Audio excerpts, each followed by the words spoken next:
just for you. We just want that money just for you. Don't want that money just for you. You ain't gotta dance and shake it for you. This is America. Don't catch you slipping now. Don't catch you slipping now. Look what I'm whipping now. This is America. Don't catch you slipping now. Don't catch you slipping now. Look what I'm whipping now.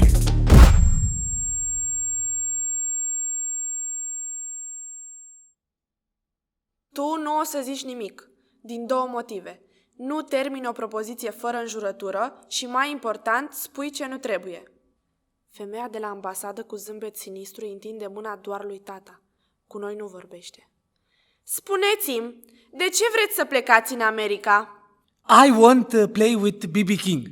I great gypsy musician and he like me. When he hear me play, we be rich, rich, rich. Here, I great musician, but nobody know. Suntem ca la 1900, doamnă. Aici only sărăcie and Uber. I no drive Uber. I play guitar. Her name Aphrodita. Also, I super good healer. I heal peoples. If you have hemorrhoid, I fix. I take tumor with bare hands. Here, I not free. I go to jail. You understand? Doamnă, vrem ca fetele noastre să aibă un viitor mai bun. Înțelegeți? Mama se pricepea să negocieze. Avea tarafuri pe mână. Știa să ungă discuția cu toate ale fiile. Am stat la coadă 3 ore.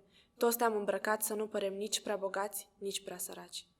A lăsat toate bijuteriile acasă, în afară de verighetă. Era important să părem o familie normală, o familie tradițională. Mama a mai fost la ambasadă. Fratele ei, Arsenie, s-a mutat cu familia și cu 2 din verișoarele mele preferate în Los Angeles cu 3 ani în urmă. El ne-a trimis viza cu un document important. El ne sponsoriza când ajungeam în state. Mama s-a zbătut.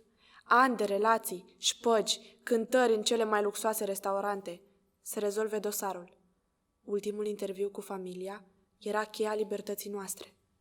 S-a uitat la el și tata a tăcut. Americanca o întreabă doar pe mama. S-a prins cum stă treaba. În scurt timp vorbesc de măcelăriile preferate. Miercurea, mergeți pe romancierilor. Întrebați de Dan Măcelaru. Îi spuneți că v-am trimis eu. Femeia semnează și ștampilează dosarul. Mama și tata o iau în brațe și o pupă pe rând. Mama a vândut sau a dat de pomană tot ce aveam. Și casa s-a dus. Rudele au convins-o să o dea unui văr mai îndepărtat. Mai bine decât să ajungă pe mâna unui străin. Nu știam că doar bătrânii și romii trăiesc în case vechi la periferie. Asta, până când o colegă dintre a 4-a mi-a făcut educație. Mi-a zis tata. În fiecare marți trebuia să curățăm dușumeaua. Când s-au construit blocuri noi pentru toată lumea să stea în ele, țiganii și-au pus corturile în curți și au zis că lor le place să doarmă și să se pișe afară. Îți dai seama? După părerea mea, cred că nu știau ce să facă cu toți pereții și toate ușile alea. Că și dacă aduci un șoarece în casă, el tot o gaură caută. Să se ascundă. Și ce ar face șoarecele cu casele? Am avut grijă la cuvinte. Dintre întâia, ai mei, fără prea multe explicații, mi-au zis să nu spun că sunt romă. Așa sunt mai aproape de mizerie. După școală, am fugit acasă să aflu dacă e adevărat. Nu e adevărat. De ce să nu vrea să trăiască în case? E o prostie. Tu chiar crezi că toți trăiesc ca noi? O casă frumoasă cu condiții? Păi în unele orașe, locuințele sociale nu au nici căldură, nici apă. Te pui pe ciuși după un copac și te ștergi la cur cu ziar. Și mamacică?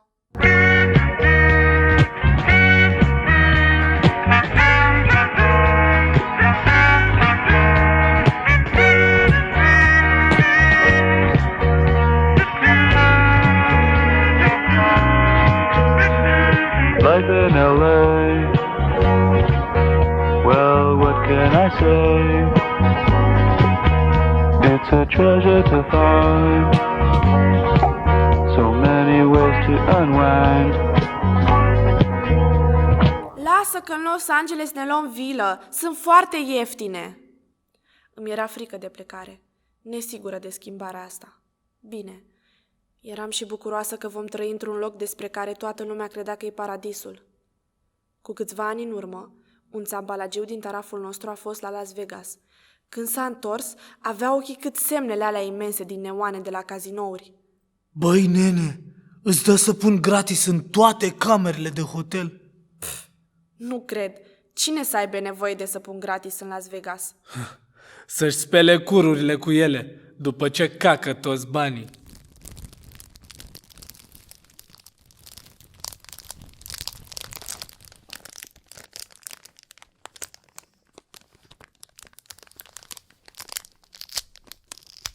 Ce e aia?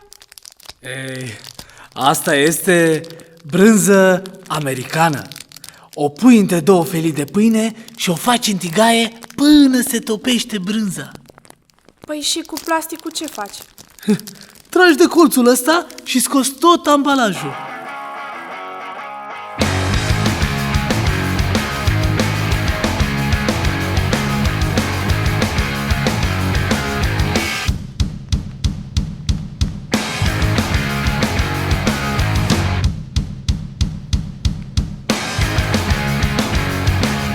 Wow! Cu asta m-au convins. Am început să mă îmbrac și să folosesc machiaj ca vedetele. Plecam la LA! Oxana e gata să plece în țara tuturor posibilităților. E sigură că va fi ca peștele în apă. Va purta numai haine colorate ca în clipurile de pe YouTube pe care le știa pe de rost. Poate această nouă Oxana va părea o fată obișnuită, cu o familie normală. Chiar crede că va fi așa de simplu. Voi, ce credeți? Înainte să plecăm în state, nu mai aveam chef de școală. De frică. Nu știam de ce râd copiii de mine câteva ore în șir. Mi-a lipit un coleg de clasă o hârtie pe spate. Țigancă! La biroul directorului, Alex era alb tot. Îi vărsasem laptele în cap. Au zis și la radio și am citit pe internet. Bunica sa cântă. Au zis la comentarii că bunica sa e... știți... au zis că e țigancă. Romă! Și directorul ce credeți că mi-a zis? În acest caz, ar trebui să te porți ca o domnișoară, indiferent de ce alegeri nefericite au făcut strămoșii tăi cu amestecul de etnii. Pentru ei eram doar două lucruri. Probleme și fără valoare. Mi-am pierdut aproape toți prietenii din școală. Nu aveai cum să fii populară cu așa bagaj. Când am ajuns în LA, am crezut că am scăpat. Tata a și zis cum am pus piciorul pe pământ american. Ei, ce-o fi, o fi? Știa el ce știa. Problemele cu care au plecat nu se rezolvau. Ba din contră. Tata zicea că nu mai suportă pe mama că e bețivă, asta în timp ce bea și el. Mama zicea că din cauza lui bea, că a înșelat-o cu prietenele ei. Și după aia începeau să-și dorească moartea unul altuia. Eu nu prea ieșeam din cameră. Odată am făcut greșeala asta. Tata o alerga pe mama cu un cuțit de pâine. S-au oprit amândoi și mi-au zis într-un glas: Treci în cameră! Nu m-am culcat, că mă gândeam că poate trebuie să chem vreo ambulanță. Se lăsase o mare tăcere. M-am speriat. M-am strecurat afară să fiu sigură că nu a murit nimeni. Am tras cu ochiul repede. Mama stătea într-un fotoliu, tata în genunchi în fața ei, tot cu cuțitul în mână. Plângeau amândoi. Nu știi că te iubesc? De ce mă chinuiești tu așa pe mine, fă? Nu știi cât de mult te iubesc? Mama nu zicea nimic. Îi făcea părul inele lui tata și suspina. Chiar i-am crezut atunci. Am crezut că în America o să fie ok, pe bune. Dar m-am înșelat. O zi eram o armată de 4 imigranți gata să cucerească Hollywoodul, a doua zi ai mei se luptau în baionete. Nu le mai minți pe fetele astea, Nora. Nu am vrut niciodată să fiu cu tine. Ești o străină pentru mine. Mama cu mâinile în șolduri și priviri de gheață. Chiar vreau să știu unde ai de gând să pleci. Unde? Unde pleci? Dacă nu era frate meu să ne ajute cu viza și asta te-ai la crâșmă cu prietenii tăi bețivi. Frate tu? Frate tu nu ne-a vrut aici. De asta nu ne-au dat toate actele. Mereu le-a fost ciudă pe noi, frate tu și nevastă ta. Ce s-ar mai fi bucurat să nu ne lase să intrăm în state, să ne întoarcă la graniță, să ne blagoslovească iar cu cadourile lor, cu porcării americane. Asta au vrut. Ar trebui să zici mersi că te-am luat cu mine, că nu te-am părăsit după cât te-am suportat ani și ani de zile. Să zic mersi? Ai fost o nimeni, o țărancă proastă. Ți-am arătat lumea, te-am pus pe scenă, ți-am dat o șansă, fă. Puteam să am orice femeie, se aliniau una după alta. Acum pricep. Ai venit cu mine aici doar ca să poți să-ți aduci curvele în America. Asta era, mă? Dar de ce n-ai rămas cu ea? E mai femeie decât poți fi tu vreodată. Uită-te la tine, ești piele și os. Trebuia să scap de tine când puteam. Ți-am dat viața mea, tinerețea mea. Viața ta, termină odată cu melodrama. Dar cu viața mea cum rămâne? Fetele o să te urască toată viața pentru asta. Păi fii sigură că o să mă urască la cât mai vorbi tu de rău. Puteți termina odată! Despărțiți-vă sau împăcați-vă, dar nu mai urlați! Vorbiți ca oamenii normali, să vă auziți și voi măcar o dată. Dacă nu o oprești pe maică ta să mă hărțuiască, vorbești degeaba. Tu nu o faci pe fiica mea degeaba. Cu așa, mamă...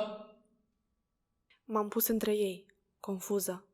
Era greu de zis dacă cearta avea vreo legătură cu mine sau se foloseau de mine ca să se scoată unul pe altul din sărite. Oare am călătorit așa mult peste mări, munci și oceane doar ca să ne pierdem unii de alții? Într-o dimineață ne-am trezit și tata plecase. Dar problemele au venit la grămadă. Mătușii mea ne-a zis în scurt timp să ne cărăm din casa ei. V-am lăsat la noi în casă și ne-am dat peste cap să vă facem să vă simțiți bine. Zi și mie, de ce e măta așa nerecunoscătoare? Crede că dacă suntem familie e ok să-și aducă toate problemele de alcoolic aici? Adică ce? Dacă ei sunt artiști, sunt mai buni ca noi? Dacă măta știe toți ștabii și cântă și bea cu ei, nu înseamnă că e mai bună ca noi. Noi am ajuns unde am ajuns prin muncă, nu așa... Se făcuseră deja 2 luni. Unchiul Arsenie a zis că el nu se bagă în afacerile femeilor. Nu prea ne părea rău. Eu și Roxy încă visam la vila din filme. Unde stăteam era ca după uragan. Gratii la ferestre, grafiti pe toți pereții. I-am și zis mamei. Parcă am ajuns la pușcărie aici. Ei, măcar are acoperiș. Mama supraviețuise în estul Europei. Știam că va supraviețui și în America. Eram peste tot înconjurați de străini ca noi. Unde dispăruseră americanii? Ăsta era jocul nostru. Ieșeam din casă să vânăm americani. Pas cu pas ne aventuram tot mai departe de casă în căutare de americani adevărați. Așa am ajuns la Dollar Dream Market, magazinul unor indieni. Știau cam câtă engleză știam și eu, dar rânjau non-stop. Se uitau mereu la musical-uri de Bollywood cu sonorul dat la maxim. Mă minunam câte produse erau făcute în China.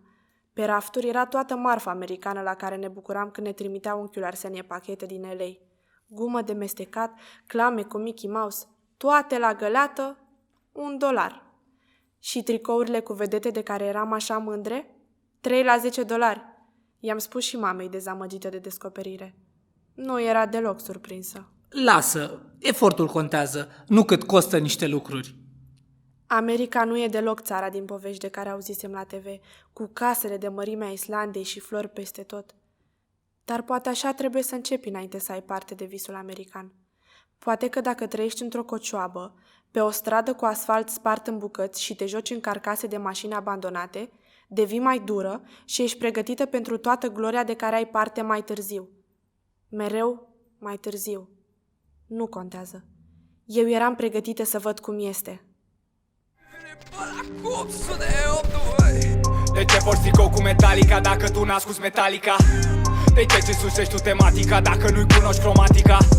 Cu Maiden și Megadeth, Slayer și Whitesnake, Deep Purple și Wu-Tang, cause this is the new thing, cultură și nu trend.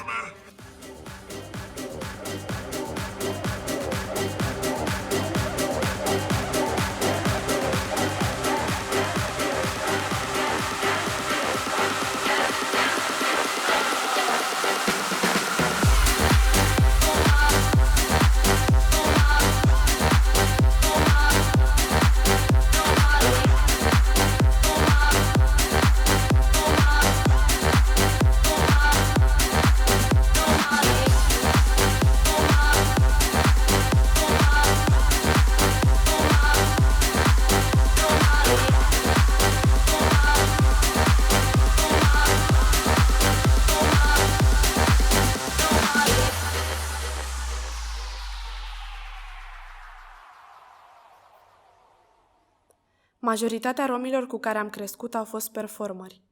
Nu au avut mare succes toți și cei mai cunoscuți dintre ei nu prea au făcut bani, dar pe unde mergeau, oamenii le strângeau mâna de parcă erau eroi naționali. Cântau că nu-și puteau imagina să facă altceva și știau clar că nu vor fi niciodată la nivelul vedetelor din Occident. Pentru ceilalți romi eram măscărici, preșuri, șarlatani, iar pentru majoritari eram niște sălbatici, chiar dacă ne strângeau mâna cu politețe. La primul semn de deranj, vechile stereotipuri ieșeau la suprafață. Țin minte o bătaie între cei din formație și niște taximetriști la gară. Ei aveau fețe și lovituri de luptători MMA. Chiar nu am înțeles de ce tata a trebuit să înceapă bătaia. Unul l-a făcut pe Fane, țigan, handicapat. Nu am putut suporta să nu fac nimic. Fane și tata se știau de când erau mici, de când căutau mâncare la gunoaie.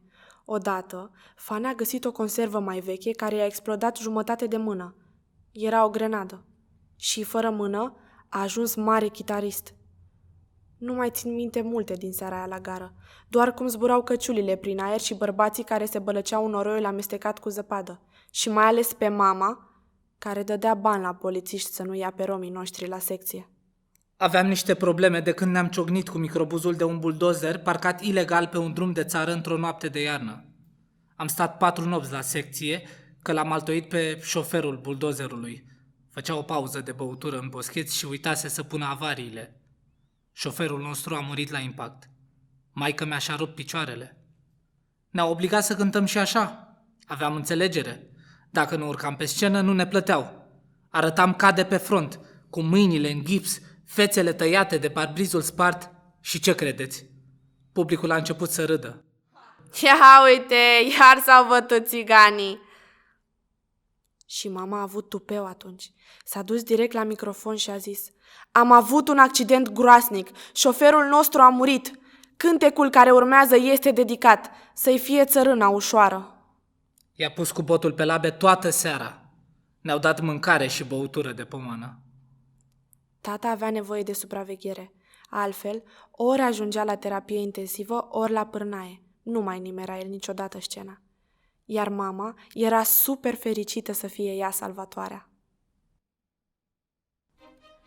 După ce ai mei au divorțat, mama ne spunea mie și lui Roxy cum să fim americance și ce să facem dacă dăm peste vreun neurochirurg. În America nu mai aveam chef de măritiș. Adevărul e că era doar un băiat de care îmi plăcuse și el nu era chirurg. L-am cunoscut la hotelul Prietenia după un concert cu familia noastră. Se juca un poker în cameră și m-am strecurat afară. Am văzut o femeie care bătea un puști. Se strânsese ghem pe jos și a-i căra pumni în coaste și în cap. M-am oprit pe hol în pijamaua roz și am simțit cum îmi cresc rădăcini. Ai mei nu m-au lovit, dar am văzut multe bătăi pe drum cu formația pe la petreceri. Așa că am făcut ce am văzut la alte femei de atâtea ori. Am început să țip la femeie și să dau din mâini. Pe moment s-a șocat și el și a putut să scape. Am prins-o de mână și am mușcat-o. Se lupta să scape de mine. Cineva din spate m-a luat pe sus. Femeia urla: sânge! Atunci am recunoscut-o. Era o dansatoare luată în trupă recent. Atunci ne-am împrietenit. Leonard îmi povestea cum îi punea valeriană în paharul lui maică sa ca să doarmă și să nu-l mai alerge cu cuțitul. Băieții romi exersau multe instrumente, dar Leonard era obsedat de chitară. Repeta cu orele. Când se apuca de ceva, nu se mai oprea. Era ca o avalanșă. Când l-au cunoscut prima dată, toți au tăcut.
Tata a și zis atunci. Băi, ăsta e copilul minune! Doamne, iese foc din degete! Nu o fi bun la școală, dar când ai așa degete, la ce-ți mai trebuie algebră? Pe maică s-a dat-o repede afară, că era pe heroină și mai împrumuta bărbații din trupă pentru o noapte. Când a plecat, nici la revedere nu a zis. Leonard a rămas cu formația. Eu i-am zis, o să avem noi grijă de tine. Acum noi suntem familia ta. Dar am vrut să zic, eu sunt familia ta. Odată în turneu, m-a rugat să merg cu el să-și cumpere corzi de chitară de la un magazin. Vreau să te întreb ceva pe drum. La magazin, vânzătorul tot bombănea. Tinelii din ziua de azi, de-abia i-a înțălcat măsa și deja fac Dumnezeu știe ce. Umblă așa, singuri, neînsoțiți. Auzi? Nu ești prea mică să umbli cu băiatul ăsta? Câți ani ai? Și tu, tinere? Leonard i-a făcut semn spre corzi. 2 seturi, dacă nu sunteți prea ocupat. Le-a pus într-o pungă și tot bombănea. Țigani zegoși. Dar așa sunt timpurile. Să facă toți cum îi taie capul. Chiar nu înțeleg. Aveam haine bune, fețe curate, am plătit, am fost politicoși. Cum poate un străin să ne diferențieze de toți ceilalți? Ești ok? Tu ești? E și el bătrân. Nu a vrut. Da, dar ai văzut că nu e niciodată doar țigan? Mereu e și jegos, împuțit, leneș sau prost. Chiar vor să spun asta, Oxana. De asta poți să fii sigură. Și ăia bătrâni sunt cei mai periculoși. Nu-i mai poți schimba. Păi, nu putem face nimic. Ba putem! Romi de vârsta noastră luptă deja. Sunt mari proteste. Romi din toată Europa au povești despre femei sterilizate fără să știe. Romi de peste tot nu au ce munci, mor de foame. Tinerii romi sunt tot mai agitați. Dar să știi, când fac destui bani, mă duc și eu la ei. Se întâmplă lucruri importante. Dar avem nevoie de tine și aici. Da, concertul e praf fără mine. Dar, știi, e amuzant cum bătrânul credea că suntem împreună. Da, foarte amuzant. Păi și vrei? Ce să vreau? Să mergem la un film, să ieșim. Adică mă placi? E ok. Suntem prieteni și am crezut că... Tu vrei să fim împreună? Da, Mulțumesc. nicio problemă. Pentru mama, Leonard era de familie proastă, iar tata nu ar fi acceptat niciodată ca fata lui să stea lângă unul fără bani și fără școală, poate doar pe scenă. Când ne-a prins odată în culise, tata a nebunit. L-a alergat prin toată sala de concerte. Nu! Oxana, băiatul ăsta e o corcitură. Înțelege, e sânge rău în familia aia. Ce viitor are? Nu are bani, nu poate avea grijă de o nevastă. Nevastă! Citeam împreună. Îl ajut să învețe să scrie și să citească. Nici măsa nu știe cu cine l-a făcut. Înțelege, nici o femeie la locul ei nu o să-l vrea. Oricum e prea bătrân pentru mine. Prea bătrân, vezi? Deja te gândești la el. Dar ai grijă. Dacă îl prind pe diliu cu tine, îi rup capul. Nu am fost la niciun film. Dar într-o noapte a venit să vorbim. Avea costum, cravată neagră, cămașă albă. Băieții romi se îmbracă așa la nunți sau la judecată. Eu eram în halat și papuci. Mi-a fost dor de tine. Ți-am adus ceva. Un lănțișor. Ce glume! Ia zi, ai venit aici la costum să-mi dai un cadou? Nu vreau niciun cadou. Oxana, trebuie să plec. O să mă aștepți? Te rog, nu pleca. Mai așteaptă 2 ani. Peste 2 săptămâni eu mă pregăteam de nuntă. După o lună îmi făceam griji. Nici măcar un mesaj nu a scris.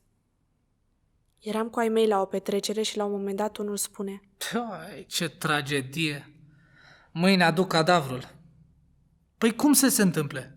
L-au prins gageii singur, l-au bătut bine și l-au lăsat pe o alee. Când a venit poliția, au fugit toți. El era mort deja.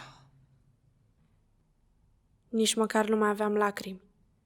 Mi-am pus coatele pe masă, capul în mâini și mă tot gândeam, dacă leșin acum și cad cu capul în oalea cu ciorbă, oare apuc să mă nec până mă scoate cineva? Nu am vrut să merg la înmormântare. Aveam nănțișorul cu atingerea lui. Leonard era un băiat neterminat. Bărbați fără mame, cu sufletul spart și fără noroc. De asta Leonard mă bântuia. Am fost singura femeie din lume care l-a iubit. În zilele proaste petreceam ore ca într-un vis, pluteam în afara corpului și mă uitam de la distanță la mișcările pe care le făceam. Îi ziceam somnul negru.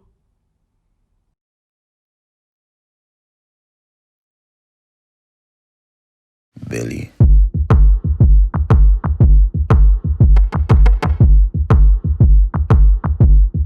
What do you want from me? Why don't you run from me? What are you wondering? What do you know?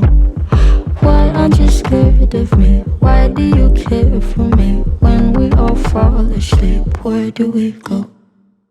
Come here. Say it, spit it out. What is it exactly? Your pain is the amount cleaning you out. Am I satisfactory? Today I'm thinking about the things that are deadly. The way I'm drinking you down, like I wanna drown, like I wanna end me. Step on the glass, staple your tongue. Bury a friend, try to wake up. Cannibal class, killing the sun. Bury a friend, I wanna end me.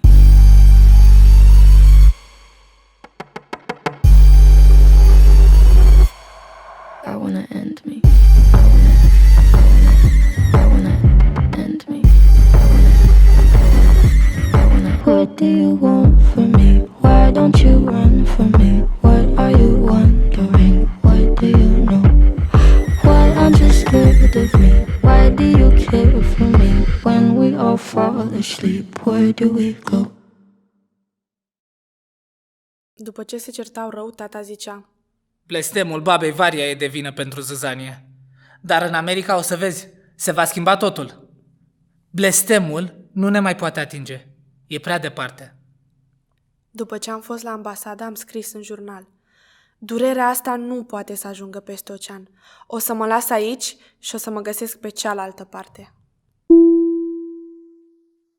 Legenda spune că imigranții care nu știau engleză au confundat conserva cu mâncare de pisică cu cea de ton. Mamei ia o oră să fie gata să ieșim la magazin. Mă plâng. Atragem prea mult atenția. Oamenii se holbează. Să ieși din casă înseamnă să fii privită. Oamenii te vorbesc pe la spate. Dar la noi trebuia să arăți perfectă. Nu ieși la magazin în papuci și pantaloni de casă. Cartierul nu trebuia să știe că e săracă. Nu mai vorbesc cu tine și cred că ești nebună. Vocea mamei la volum maxim. Mă prefac că nu o cunosc. Prima dată când îmi e rușine de limba pe care o vorbim. Care e untul Oxana?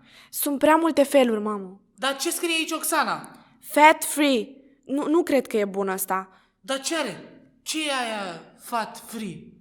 Adică e prea gras. Grăsimea e liberă total. Adică a preluat tot untul. Uleu, atunci nu-l vreau. N-am mai văzut atâtea tone de mâncare și toate felurile de fructe la grămadă. Sunt toate perfecte și imense. Par făcute în fabrică. Mama zice că miros a ceară. Mama m-a făcut traducător oficial. Tot ce știu să zic bine e My name is Oxana, I'm 15 years old. Repet ce aud la TV. Buy one, get one half off. Dar mă bâlbâi dacă e să cumpăr lapte. Administratoarea clădirii unde stăm e din Mexic. A venit de 6 ani cu familia. Hello! We pay rent, please. Thank you. Și ea a divorțat. Ca mama. Rosa vine aproape zilnic la noi. Ne mai aduce un toaster, un scaun, o perdea. Mama o tot refuză. Ea nu vrea pomeni. Hola, mia! This stuff is free and you need it. Gratis? Bogații scapă de lucruri bune, le lasă pe strada. Le aruncă? Yes, but those are good things. Mobilă, haine scumpe. Merg în Beverly Hills, îmi aleg ce vreau, mai și vând. Weekendul ăla ne-am urcat toate în mașina ei, am mers la case pline cu flori în alt cartier. Ne-am oprit la prima bordură. cutii de carton pline de haine și flori de plastic.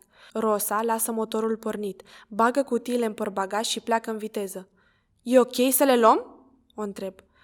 Părea că furăm. Nu e nicio problemă, doar că nu le place să ne vadă. Mă uitam la gazonul perfect și la mașinile de lux. Asta era America la care visam toți. Din păcate, îi căutam prin gunoaie. Veneam în Beverly Hills în fiecare săptămână. Umpleam mașina cu lucruri pe care Roza le vindea.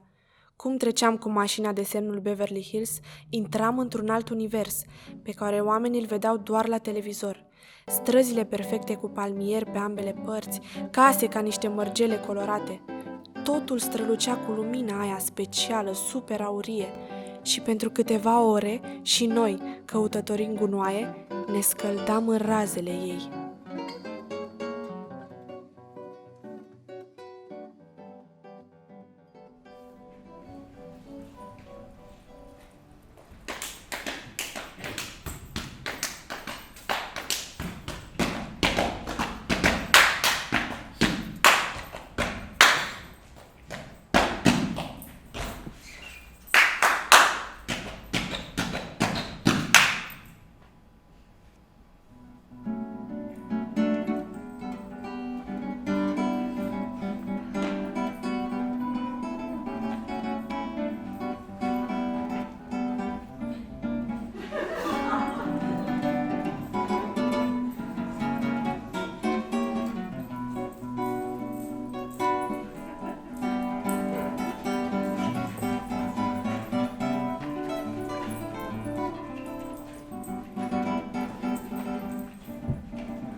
Divorțul era o nouă emancipare, sau măcar asta tot încerca mama să ne convingă. Dar când l-am văzut iar în ușă, am știut că ne mințeam singure. Mă bucuram să-l văd și eram nervoasă pe mine că mă bucuram. Tata făcea conversație ca și cum nu s-a întâmplat nimic dubios. Deși mă simțeam trădată de cum ne-a lăsat baltă, m-am bucurat că s-a întors. Fetelor, am cele mai bune vești. Am aranjat niște concerte. De asta ce ziceți? Bătrânul e iar în top! Și am o combinație să fac niște bani în plus. E o idee genială! Dacă totul merge bine, ne îmbogățim până la primăvară. Am avut un vis. Chiar o ia de la capăt. În fiecare dimineață, tata aștera picioarele în bucătărie, cu părul de Einstein nebun, se punea la masă, suspina, se plângea de insomnie și se apuca să-i povestească mamei visele. Sunt un păianjen în restaurantul ăla nou, cum îi zice, mă rog, și îmi mușc picioarele. După aia îl văd pe Elvis. Și el, tot păianjen, doar că în loc de picioare, are chitări. Și mă cheamă să merg cu el pe scenă. Dar, oare ce dracu înseamnă asta? Trebuia să anulezi evenimentul. Doamne ajută că n-ai ascultat de Elvis. Toată lumea știe că dacă urmezi mortul în vis, mor și tu.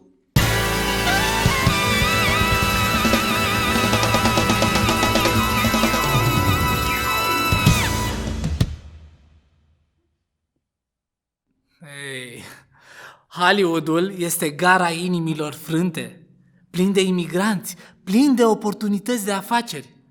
Deja am pus un anunț. Ia auzi.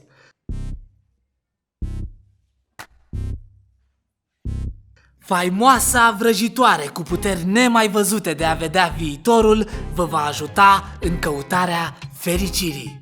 Contactează-o și toate grijile vor dispărea. Da, e vacanță. Exact.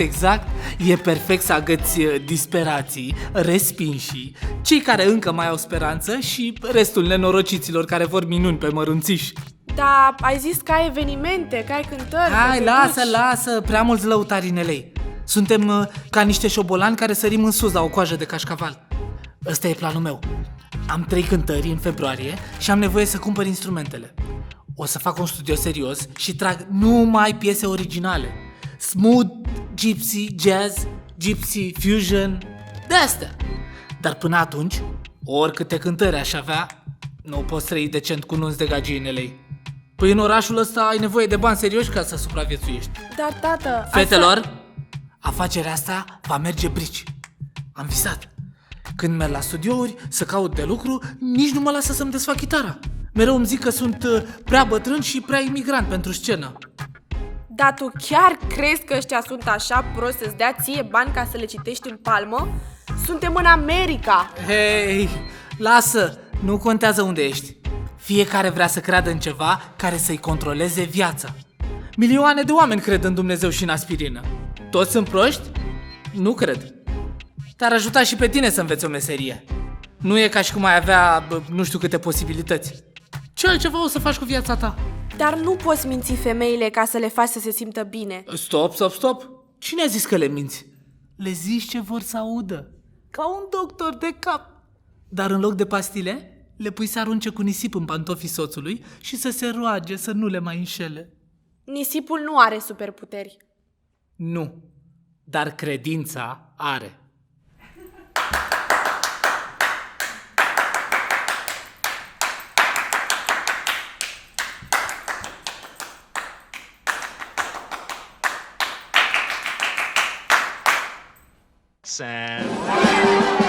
Life can be bright in America. If you can fight in America, Life is alright in America.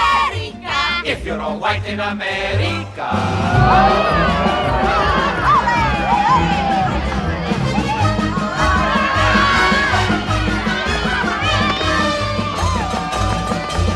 Trebuie să vorbim despre școală. N-avem ce vorbi, nu mă duc. Oxana, am bătut atâta drum să ai o viață mai bună. Nu începe ca o ratată. Citesc, scriu, știu să număr, ce mai pot învăța și nu știu deja? Asta așa e, dar mă gândesc că De-abia am ajuns, mamă. Am nevoie de timp ca să mă adaptez. E vorba de principii aici. Trebuie să le dovedim la toți că putem reuși în America. Ai nevoie de un cel în viață. Poate nu crezi că e importantă școala acum, dar stai să ajungi la 30 de ani să cureți toalete, că ai făcut o greșeală din prostie acum. Dar ce așa rău să curezi toalete? Absolut nimic, dar să o faci ca asta îți dorești. Mândria nu m-a lăsat să zic atunci că mi-era frică să merg la școală. Nu din cauza școlii, ci din cauza oamenilor de acolo. Și aveam țeluri. De mică vreau să ajung o dansatoare faimoasă. Dar când am început școala, mi-am dat seama de prostia să visez prea sus. Țelurile mele scăzuseră în mărime și grandoare. Mai rămăsese unul singur. Nu la bătaie. Cine îmi garanta că Hollywoodul e altfel? Dar durerea mea nu înseamnă nimic pentru tine. Uite ce am slăbit. Dacă nu aveam cafea și țigări, eram în cârje deja. Trebuie să încerci. Să-mi dai și mie speranță în vremurile astea grele. Să-mi arăți că mai e cineva pe lume căruia îi pasă de mine. Mă scotea din minți când vorbea așa, când folosea vocea aia mică, învinsă, cu oftaturi de melodramă. Ea putea scrie lejer ghidul idiotului pentru a-i ruina viața copilului tău prin oftaturi. Bine, uite, după anul nou mă duc. Acum ești mulțumită? În scurt timp am rămas fără bani. Mama căuta de lucru mereu. A fost la interviu la Piața Rusească. Era la 10 minute de noi. Imaginează-ți-o pe mama, toată machiată, cu tocuri și rochia cea mai bună de mătase turcoaz, intrând într-un fast food uleos. Imaginează-ți ce față a făcut când patronul i-a zis că va trebui să toace, marineze și să prăjească în spate 10 ore pe zi cu alte 3 rusoaice, care toate fuseseră cineva la viața lor. Doamna a fost inginer. Totul pentru $20 pe zi. Cash? Da, tu ești sănătos la cap? În America nu mai contează cine ai fost înainte. Uite, asta a fost educatoare și asta nevasta unui general. Am vrut să o încurajez. Lasă, mamă, tot e mai bine decât să stai acasă. O fi mai bine pentru fete de vârsta ta, nu pentru femei în toată firea, ca mine. Așa am ajuns ajutor de ghicitoare. Mama avea nevoie de traducătoare. Cerea 10-20 de dolari și mergea afacerea. Așa a trebuit să învăț engleză pe oameni adevărați. Cred că era destul de neplăcut pentru ei să verse toate secretele unei puștoaice de 16 ani, mai ales una care îi asculta fascinată. Dar grijile îi ajutau să treacă peste. Era ca un joc. Clienții explicau problema, apoi eu înțelegeam pe dos ce spuneau, apoi mama, înțelegând dificultatea de comunicare, pur și simplu le spunea ce vedea. Noroc că le nimerea aproape de fiecare dată. Doamna Nora, soția mea se poartă ciudat. Are un amant? Zice că nevastă sa e nebună.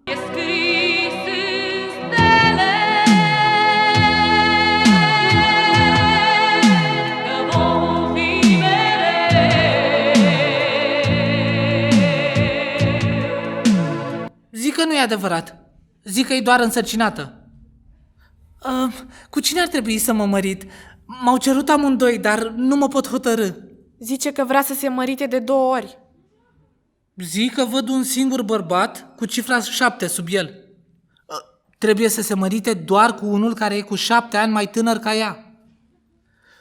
Vreau să cumpăr o brutărie. Îmi puteți spune dacă e o idee bună? Ăsta vrea să cumpere o brutărie. Uneori le mai nimeream și eu. Să o cumpere! Era mai mult un fel de terapie. Oamenii plecau mai veseli, erau mai concentrați pe speranță în loc de griji.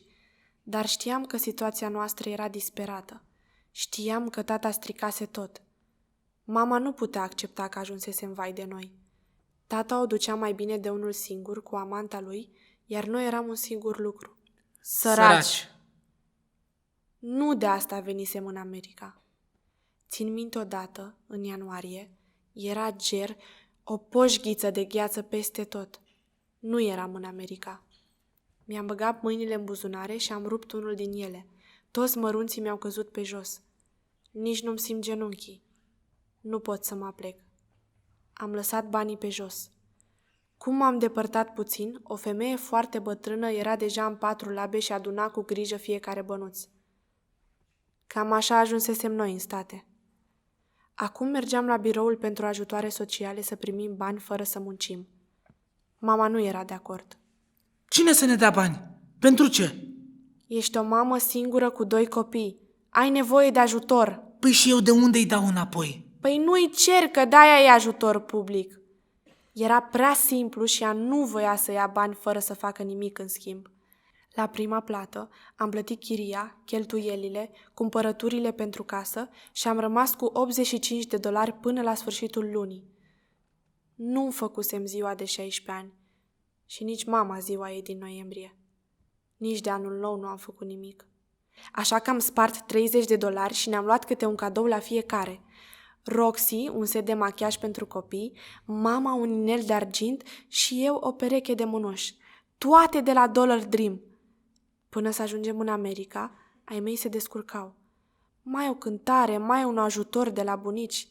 Dar în LA nu mai erau destui bani să ne descurcăm. La primul ajutor social, mama a luat un curcan la reducere și a făcut piure. A chemat toți vecinii.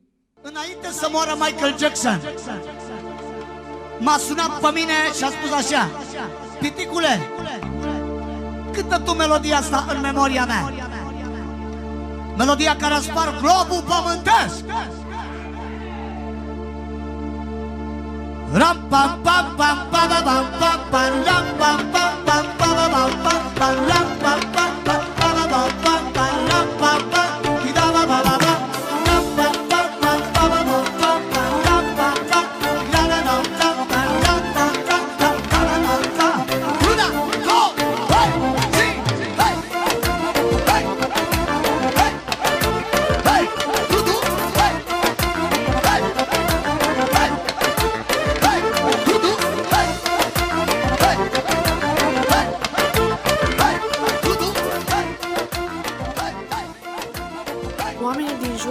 dansau, mâncau, glumeau, televizorul mergea, reclamele și muzica erau toate pline de speranță. Cum puteai să te mai gândești că e complicată viața în America? În seara aia am uitat că a doua zi vom fi iar săraci. Nimănui nu-i place toată muzica. Cine spune asta, minte. Eu știu sigur. Când la pian de la 6 ani, pentru că mama a insistat să am o educație formală într-o școală de muzică, unde nu exista jazz sau rock. Tata nu prea s-a ocupat de educația muzicală. A cânta la instrumente e muncă de bărbați. Femeile rome cântă sau dansează. Pe vremuri, o femeie care ținea un instrument era o imagine perversă și oarecum prostia asta s-a păstrat. Dar tata nu credea niciodată că pot fi o instrumentistă bună. Dar eu vreau să fiu bună, mai ales pe jazz. Aveam un văr, Misha, care adora tot ce era american. Avea pereții apartamentului lui plini cu postere. Thelonious Monk, Miles Davis, fete din Penthouse. Adevărații muzicieni adevărați ies doar cu cele mai frumoase femei și doar în Penthouse găsești așa femei. Era muzician de meserie și când pleca în turneu mai mergeam și eu pe la ei. Uram să merg la baie. Femei dezbrăcate și crăcite te priveau din orice direcție și de pe ușă. Mătușa Laura lipise flori de hârtie în părțile lor mai intime. I-a și zis odată că Dumnezeu o să-l pedepsească pentru gusturile lui vulgare. Oh, deja m-a pedepsit cu un pașaport care nu e american și cu un suflet de negru. Singura mea grijă la școală era să nu las accentul puternic de est-europeancă să mă facă să par contele Dracula. Dar în muzică, accentul nu se simte.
La primul meu concert m-au invitat să aplic la o școală de muzică pentru copii talentați.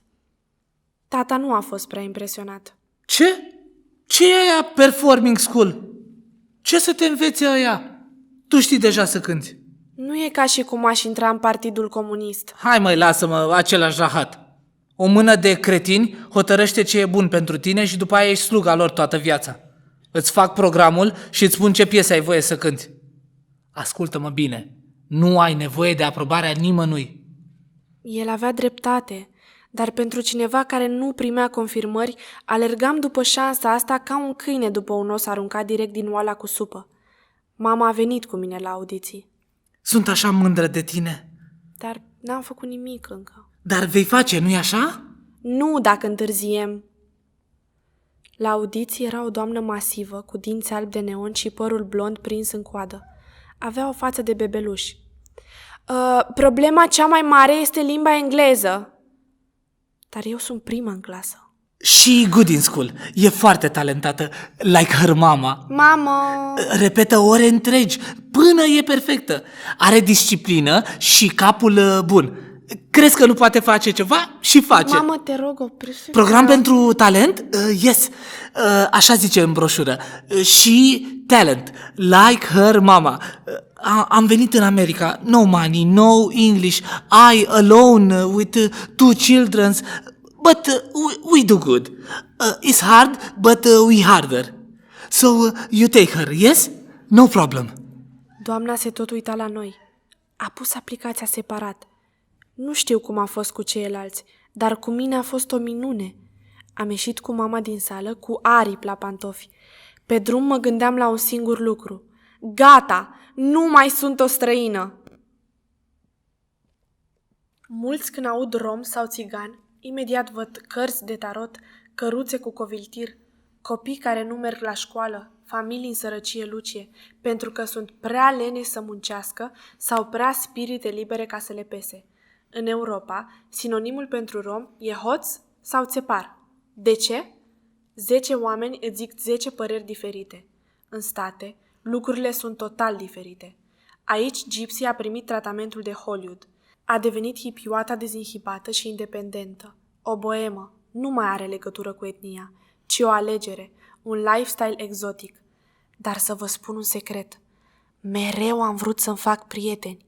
Nu era așa ușor. Părinții tăi sunt pe bune? Nu vreau să fiu nepoliticos, dar trebuie să te întreb. De când repeți? Ce să repet?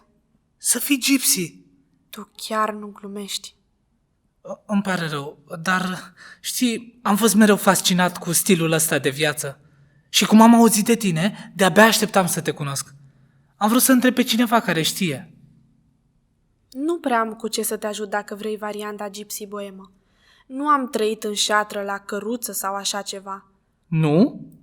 Nu. Majoritatea dintre noi au cam fost domesticiți. Știi? Ca pisicile. Tata mereu îmi reamintea. Să nu ai încredere în gagii. Chiar dacă aveam vocea lui în cap, mi-am făcut prieteni noi și îmi doream mult să stau cu ei. La 17 ani mă simțeam destul de adultă ca să fiu iresponsabilă și să-mi dau seama singură că tata nu avea dreptate. Guys, mi-am adus aminte de ceva funny. Când am vizitat-o pe bunica la Paris, mergeam în fiecare dimineață la o cafenea foarte drăguță și de fiecare dată o gașcă de țigani cerșeau bani, majoritatea copii, și mă atingeau cu degetele lor jegoase. Mă întrebam de ce nu le fac baie părinții. Bunica mi-a zis că îi țin murdari din adins, ca cineva din afară să nu îi mai deosebească și să îi identifice dacă fură ceva. Bunica mi-a zis că dacă nu le dăm ceva la țigani, o să ne blesteme. Dar m-a învățat un truc să scap de blestem. Când vezi un țigan, iei 2 degete și le pui aici, așa. Mamă, am sărit pe ea direct. Scoteam flăcări. Mi-am băgat mâinile în părul ei mătăsos. Când am încălecat-o peste piept, ne-am răsturnat. Totul în jur dispăruse. Îi vedeam doar fața aia ca un triunghi clar și luminos într-un caleidoscop. O pogneam și înjuram în toate limbile pe care le știam. Ellison mi-a tras un pumn în gură. Toți colegii urlau să ne oprim. Dar cel mai mare zgomot era bătaia inimii mele, sângele meu. Luați-o de pe mine! M-au luat de pe ea, dar tot ce-mi doream era să-i smulg limba aia de la rădăcină. Sper că am învățat că s-a pus cu țiganca cu care nu trebuie să te pui.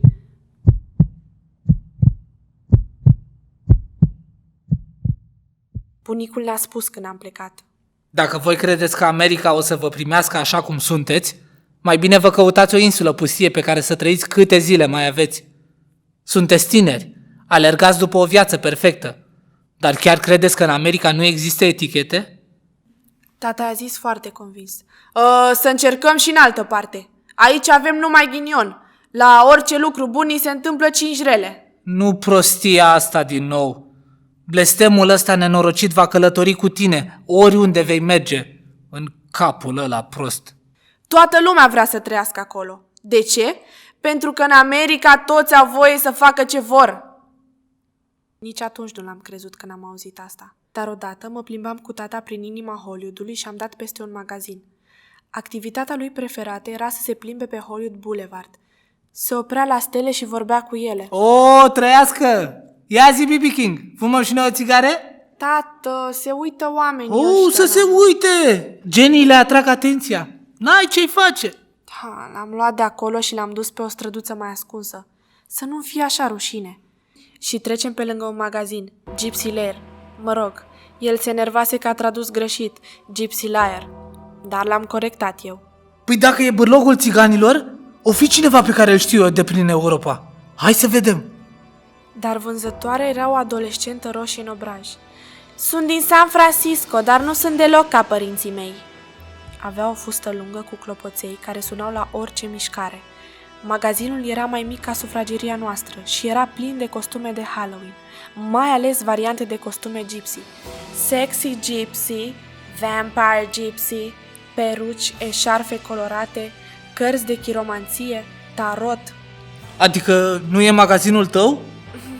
Aș vrea eu. Așa am primit jobul. Sunt un spirit liber. Ai mei sunt republicani, dar eu sunt ca o gypsy. Îmi place să călătoresc, să-mi trăiesc viața, să am experiențe noi.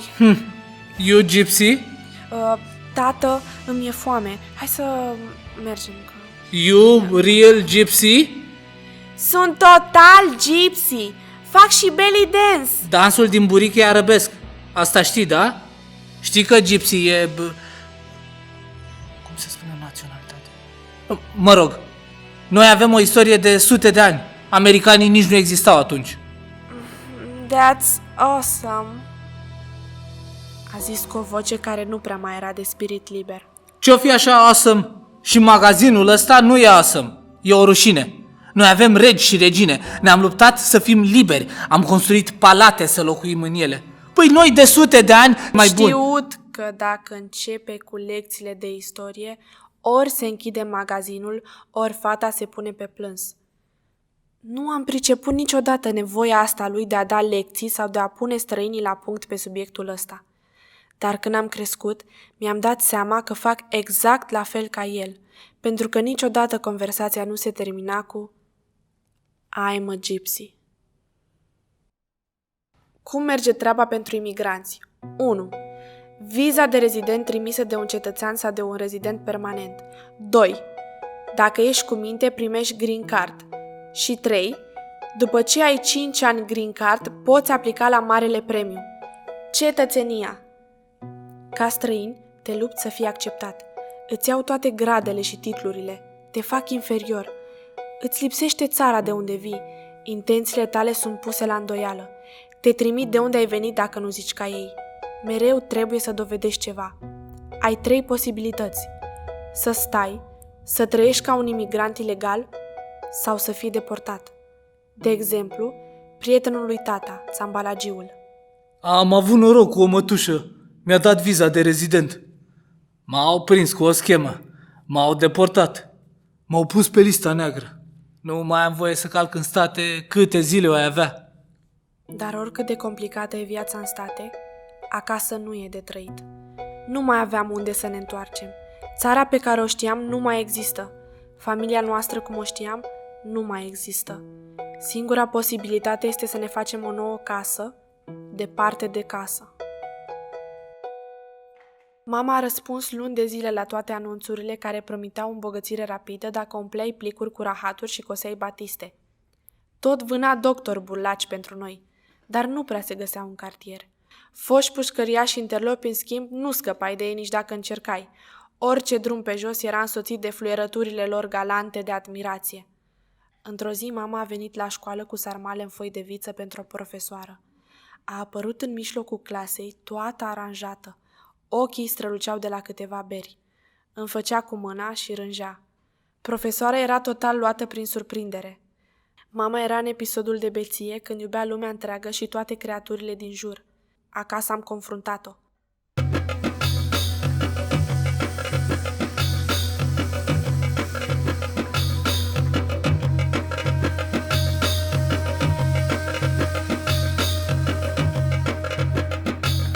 Ar fi trebuit să te filmezi, să vadă toată lumea cum arăți beată. Tot timpul ai fost geloasă pe mine. Toate sunteți. Nimeni nu a ajuns așa departe ca mine și acum toate vreți să mă dați jos. Ăsta era episodul în care mi-era frică de ea. Albise la față, obrajii erau subți, ochii ei scuipau furie. Din cauza ta am divorțat. Taică tu te urăște și eu am fost singura care ți-a luat apărarea. Când ne certam, pentru tine ne certam. Mamă, termină! Tu să termini. Știi ce văd când mă uit la tine? I-am simțit respirația pe față. Asta nu e mama, asta nu e mama, îmi tot spuneam. M-a lipit de perete. Zi, știi ce văd? Nu-mi vei ucide spiritul. Nu te voi lăsa. Nu-ți mai suport fața asta urâtă a ta. De fiecare dată îl văd pe nenorocitul de taică-tu în ea. Când am văzut cum vine pumnul, era deja prea târziu să mă feresc. Mi-a spart nasul. Am împins-o și a căzut. A fost o clipă de șoc. Nu am zis niciuna nimic. Nu ne-am mai mișcat. Sângele îmi curgea din nas. Am fugit din casă sărind treptele. Oxana, stai! Îmi țineam nările strânse.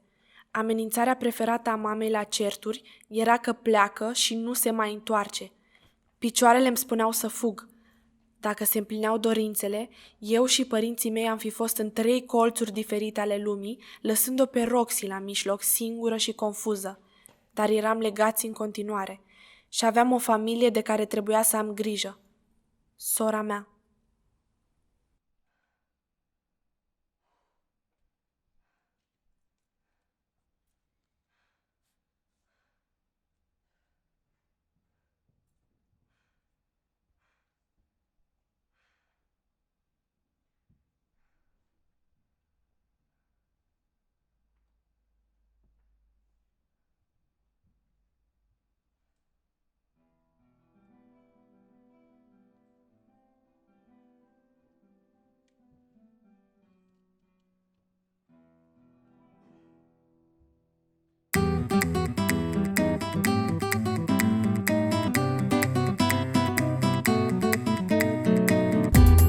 American Gypsy, baby.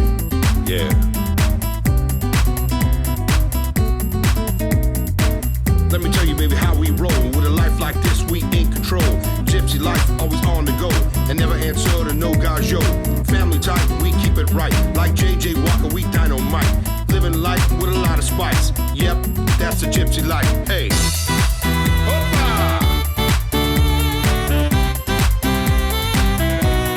American Gypsy.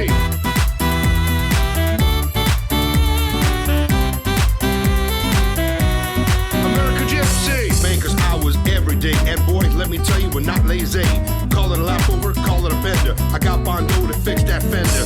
Hottest cars to the finest wear. Shopping sprees, got dough to spare. We all come from the school of hard knocks, and yes, I got a drag box. No expense spared for all weddings. Party down like it's Armageddon. Best of best to the hottest spot. Even right down to the out I got. Christmas time, water party. Friends and family, everybody. Pura Mignazza, Dormacina. Jorka, Akusha, Mimosa, Bina. Hey.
Mama se descurca, făcea progrese în cultura asta ciudată.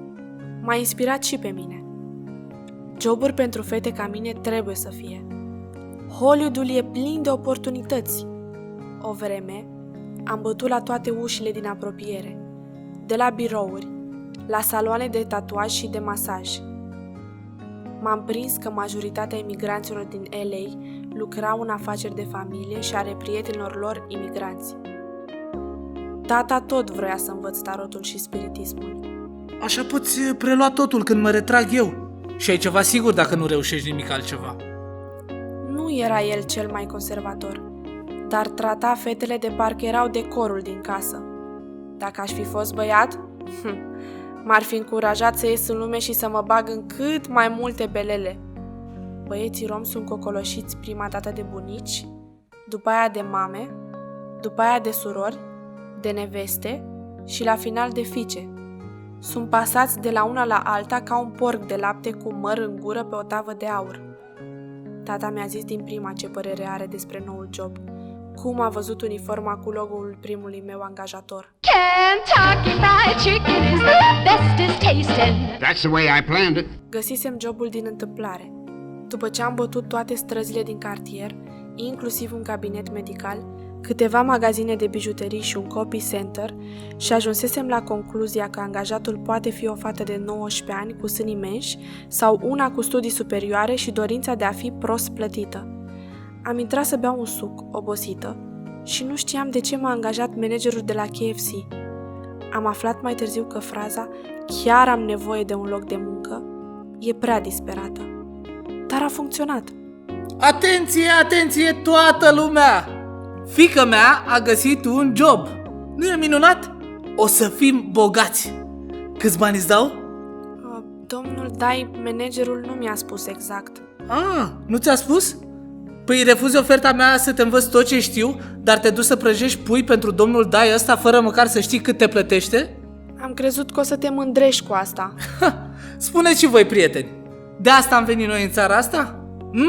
Să ne sclăvăgească copiii? Să le omoare tinerețea ca să îmbogățească vreun nenorocit? Dar asta nu e pentru totdeauna. Mulți prieteni muncesc să aibă bani de buzunar. Vă fac să credeți că aveți tot timpul din lume, că puteți lucra pe $5 până când apare jobul adevărat. E, cum zic americanii, bullshit. Azi ai 17 ani, mâine ai toți dinții într-un pahar cu apă. Fata mea, poate te transformi într-o americancă și trăiești pe jumătate, la fel ca ei. Adică noi toată viața învățăm meserie de la ai noștri și nu o dăm pe alte ocupații. Nu știu pe nimeni să fie muzician și contabil. Ești ori una, ori alta. Dar timpurile s-au schimbat. Nu mai e nicio scenă, nici un cântec rom, nici un turneu. Și tata vrea să mă învețe o limbă moartă. Familia mea e suspendată între 2 lumi. Eu eram gata să sar în cea nouă. Îți interzic. Hai, tată, nu e totul o conspirație. Ce așa greșit să ai un job normal? Noi, romii, facem bani pentru familie, nu pentru patroni. S-a dus la domnul Dai cu o șpagă de $100 ca să mă dea afară. De ce, tată?